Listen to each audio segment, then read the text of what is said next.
Have you ever encountered the conspiracy theory about the Council of Nicaea? You know the one?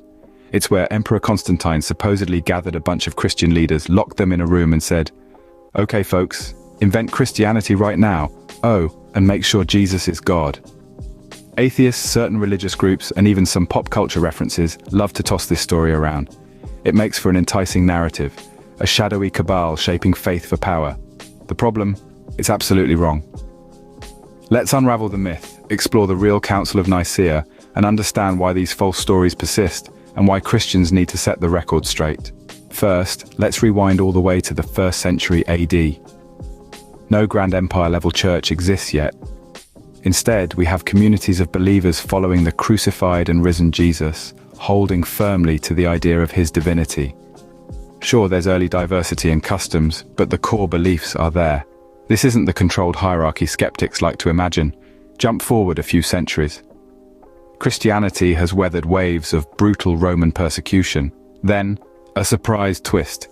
Emperor Constantine legalizes Christianity in 313 AD. It's a monumental shift, but still far from the state religion picture often painted in those conspiracy stories.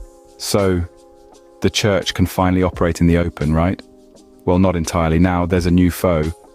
Division from within. A priest named Arius spreads the idea that Jesus isn't truly God, just the highest created being. Imagine yourself as a Christian back then. This isn't nitpicking over minor theology. It strikes at the heart of who Jesus is, and thus, what salvation means. Suddenly, there's serious doctrinal tension simmering within the church. Constantine, having unified the Roman Empire, doesn't want a splintered Christianity causing unrest. He calls the Council of Nicaea in 325 AD to get everyone on the same page.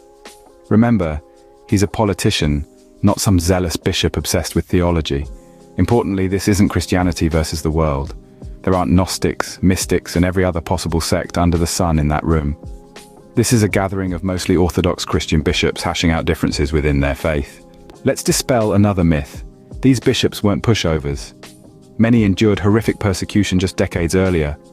Do you think they'd suddenly discard deeply held beliefs because an emperor clicked his fingers? Absolutely not.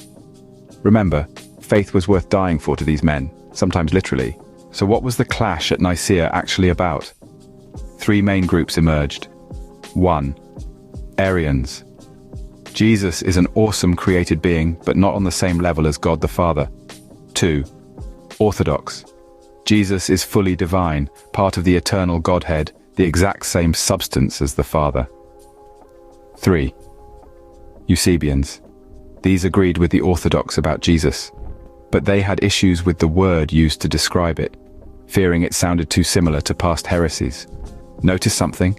The central fight is over Jesus' divine nature, not a vague war about inventing Christianity. That belief already existed.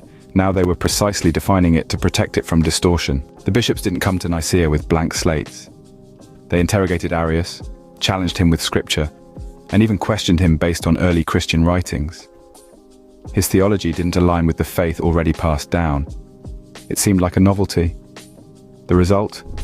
They overwhelmingly repudiated Arianism, with nearly all bishops signing the Nicene Creed, a clear affirmation of Jesus' divinity, and a formal rejection of Arius' ideas. This outcome didn't make Constantine happy. He wanted unity, not one side winning. His later actions show this. For a while, he even sided with the Arians politically. So much for the image of him forcing some personally favored religious system onto everyone. Sadly, the fight didn't end with Nicaea. Politics entered the picture. Arian bishops gained favor after Constantine, using those positions to try and stomp out Orthodox Christianity. They had power, but not popular support. It took champions like Athanasius, exiled multiple times, to fiercely defend true biblical belief. Arianism didn't die easily. It lingered, even getting a foothold among some Germanic tribes. But like many heresies, it burned hot only to eventually sputter out, while the Nicene understanding stood firm. So why is the Council of Nicaea constantly dragged out as the invention point of Christianity? It boils down to 2 things. Ignorance. Many who repeat this simply don't know the basics of church history. Agenda. There's a deliberate desire to discredit Christianity using historical distortion. This isn't just a fun debate over dusty history. This distortion shapes how people view Christianity today. Conspiracy theories spread faster than truth. As Christians, we can't stand idly by while others rewrite our faith's origins. Don't let these stories of supposed invention shake your faith. The Christian belief in Jesus' divinity predates Nicaea. The Council defended it when challenged. Stand confidently on that truth, be informed, and help others do the same. The more we do, the weaker the grip of these conspiracy theories.